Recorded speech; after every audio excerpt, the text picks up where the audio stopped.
Thanks for tuning in to the Just Go Play podcast, where we look to develop and promote a positive youth sports experience. As always, we are available for speaking and private engagements and can be reached at info@justgoplay.ca. You can also catch full video versions of our podcast on our YouTube channel. And don't forget to visit us at justgoplay.ca. Enjoy the episode. Hi, everyone. Welcome to the Just Go Play podcast. I'm your host, Coach D, and I'm here with Taryn Lipschitz, my amazing host.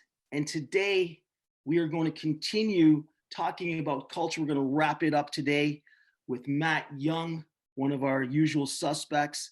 He's going to be on the hot seat. Matt, how you doing, buddy? Good, thanks, Daryl. Long time no connect. I love it. Happy to be back on. Well, we listen, we've changed our format a little bit, and we're really focused in on our topics now. We're not just all over the place. We don't want long stories. We're getting right to the nitty gritty. And today we're going to be talking about culture. And the first question, I'm going to let Taryn, ladies first. Taryn, give them the first question.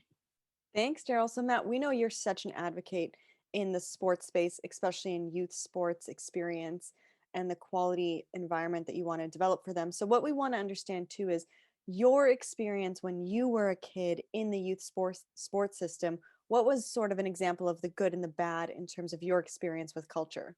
Yeah, great question. Easy to answer. Right away, a coach comes to mind, had a really profound impact on myself. I wasn't good at basketball. I wasn't a starter. It didn't matter. He put us all in. So it was about an opportunity to develop. And when the starters questioned him, he didn't back down. He was the leader of the team, and he said, "This is what it's going to be. We're going to win as a team." And every single person beyond the starting five got into games, played minutes, and developed, so that when those starting five, who were usually a year older than us, left, there was something. People had experience, and we could continue on. So that's an example of a fantastic culture in sport. Conversely, there's tons of examples that we would come through in terms of different sports. We won't name a sport, but just the exact opposite, where it was shortening of the benches. It was win at all cost. It was, you were needed until playoffs or until it counted. And that's really where all the learning happens. So I think the paradox of both different mindsets of the coach that had the abundance mindset and the coach that had scarcity mindset are two good examples of culture on both sides of that coin. Great example. Matt, why is culture so critical in youth sports? Well, it's critical in youth sports because culture is really about people. And, there's the 4 Ps. There's the people, the product, the process, and the profit. And a lot of times most people make the mistake on focusing just on the product and the profit, and they forget the people in the process. And that is critical. This culture is about engaging people, inviting people in, and making people feel good. The more we're able to do that, the stronger the culture. The more people we're able to do that for and with. If we don't establish that solid foundation, cultural foundation, which really is purpose, vision, mission, and values, if we don't establish that, then we really divert to the product and the profits as a measure of our success instead of the overall experience of everyone that's playing. So I think that's why it's important. I mean, it's everything. It's people are at the foundation of absolutely everything. You can create as many different apps or different things as you want. It still requires people to be engaged and see some value to use them. So that's why the culture around whatever product that you're creating or service that you're delivering needs to start with a solid culture, because people come first. I love that, Matt. And it is so critical. I think there's so many organizations that aren't aware of what their vision, mission, values, and purpose are. And from that becomes chaos that just goes through the organization top down and bottom up. And I think what would be great to understand too is, you have an amazing history of your athletic performance and development. And then you then switched over to becoming a parent and seeing it for your kids. What were some of the things that you noticed as well, good, bad, or bad, that your kids experienced in terms of culture with youth sports? Yeah, I think it's actually beyond the youth sports. It's a societal shift in culture, in that we've deprioritized people first. We put profits over people. We all know that. And that has filtered down into all, facets of society. But to your point, into youth sports for sure, where the emphasis has just been on profit. How do I make a profit out of these people? How do I sell these young people the dream? And every year you get a new influx of 5-year-olds with their parents who don't know any better. And so you're constantly getting a new influx of people that are signing up to sell the dream. What do I need to do? They don't know. And youth sport has really turned into, because of the lack of regulation and the lack of quality culture, broadly speaking, there's a lot of groups and organizations doing really good jobs, but they're the exceptions, not the norm. And the norm happens to be, again, that focus on the not the process, not the people. It's basically the product and the profits. And the profits in youth sport are not only how do I monetize these kids, they're also winning, the standing, the score, and the schedule. That's the profit, because the better I do at the standing, the score, and the schedule, the more I can sell as a coach, myself as a good coach, the higher I can move up the ranks, the more we can sell the organization as this is the place to be. And it's cannibalizing the youth sport system. Wow. So I want to go a little further now into what you just said there. So between the organization and the team, where is culture more important? Great question. I think it's an and. I don't think there's a place where culture can't be implemented that wouldn't serve the consumer. So if you're fortunate, you've got an organization with a great culture, and what that's going to do is force them to have oversight over the things that when things start going sideways and people might start doing things that aren't in line with the purpose, vision, mission, and values. So that's a benefit. But even if the organization doesn't have that, you can still create a great culture within a team, within a segment, within an age group, within your own team. And that really boils down to the coach. What are we here for? And establishing that early and at the beginning of the year, and communicating that very clearly to the team, and then being consistent with what's been communicated. Are under U12 and 10, are we here for development, or are we here to win? And making sure that people are on board with what decision is taken and understand what comes with that decision. If we're here for development, we're not shortening benches. Everyone's getting an opportunity. There are early and late stage developers. So there's no magic wand at 10 years old to say this young woman or man is going to be this when they grow up because they can skate faster at this age. So I think that culture can happen at the team level, and it can also happen at the organizational level, and both are important. Both are equally important. Now, is it better that happens all the way through? Yeah, it's better that it's consistent up and down, but it doesn't have to mean because you're in an organization that hasn't figured their own culture out that you can't be the catalyst to create the culture on your own team. Great answer.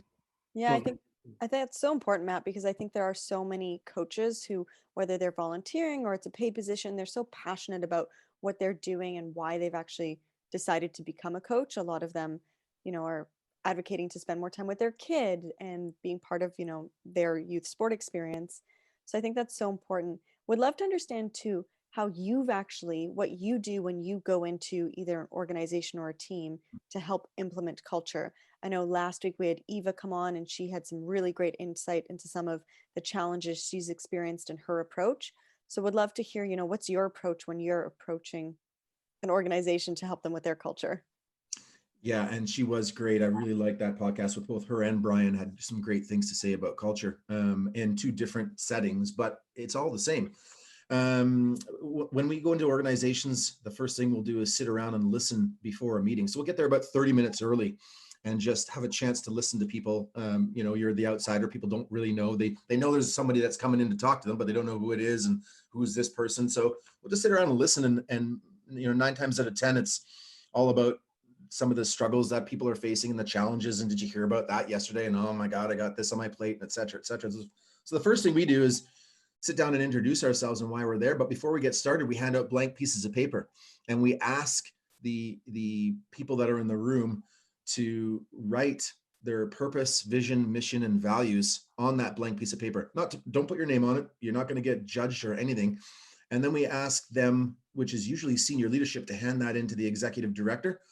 And then we'll continue on to introduce ourselves. In the meantime, we ask the executive director to kind of tally 2 piles, the got it pile and the don't have it pile. And the only thing we ask is that if people don't know their purpose, vision, mission, and values, they don't write something down that they think. They either know it or they don't know it. And if we've done it 100 times, I would suggest that there's 95% of the time people don't know what their purpose, mission, vision, and value are. For many reasons. They could have inherited it, so they are the new board and they're just rolling off the old vision, mission, values, or they just don't know it, or they haven't practiced it, or they've done what a lot of people do, which is a strategic planning session that's high on input and low on execution.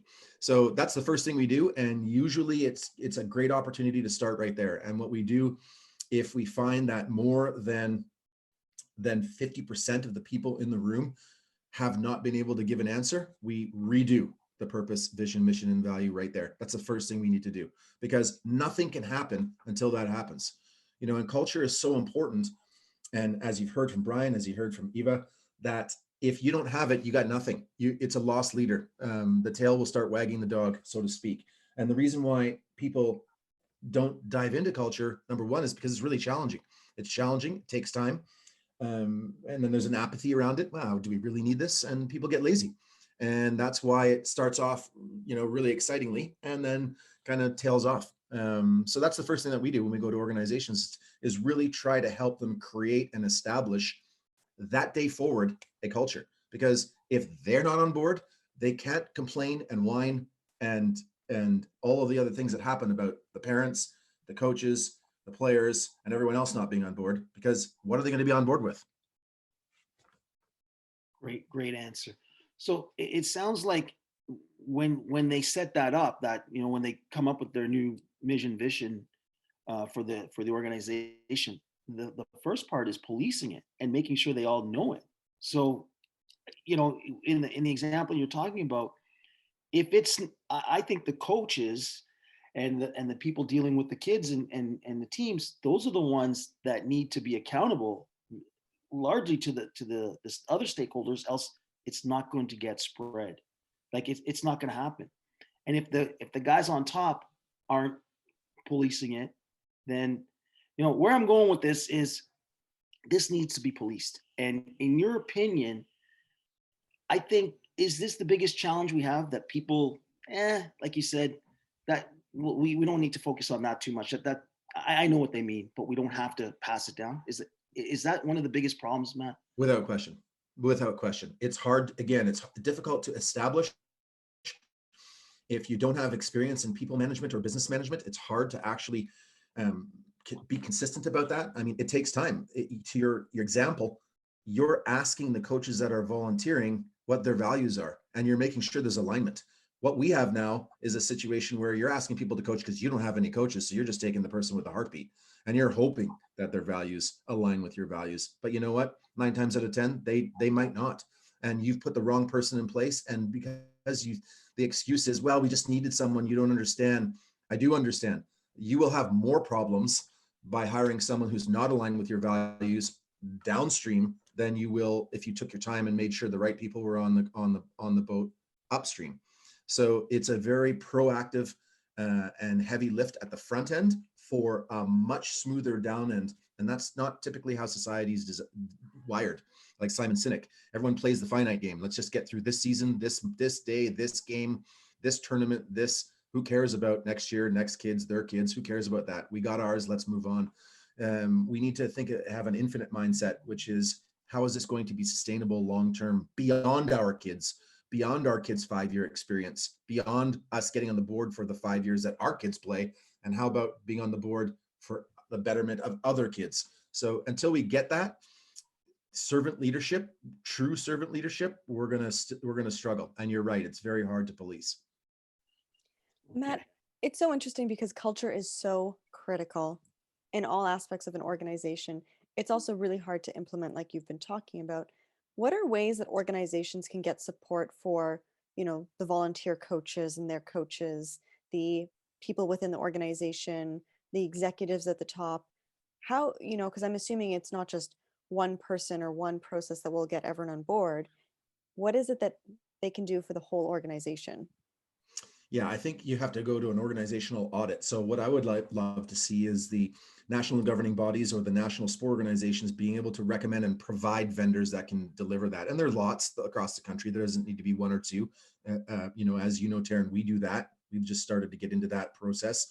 And I think it's important that you have a variety of skill sets based on what the needs are. If you've got a board that's strong in the people skills, but they don't have that financial acumen, well, then go hire or align yourself with a certified general accountant, or an accountant. That's not from the AGM, from Sally or Tim putting up their hand and taking that accounting position or treasurer position. That doesn't usually end well. Go and get and spend the time and energy of getting someone whose skill set and expertise that is, instead of just pretending or winging it. Because again, that's going to bite you in the butt later on. So I think that's the biggest thing. I'd like to see that provision. We provide so much in the form of tactical expertise. We've got our LTAD and ADM manuals, and this is what skills should be going on at this age and this age and this age. That's all we really provide. We need to open it up and say, this is a business. Any point, just because you're not for profit, doesn't mean that you're not a business. Anytime there's a transfer of funds for a service, you're a business, and you need to start behaving like a business, and you need to have that expertise or support that can guide you through proper business process. Wow.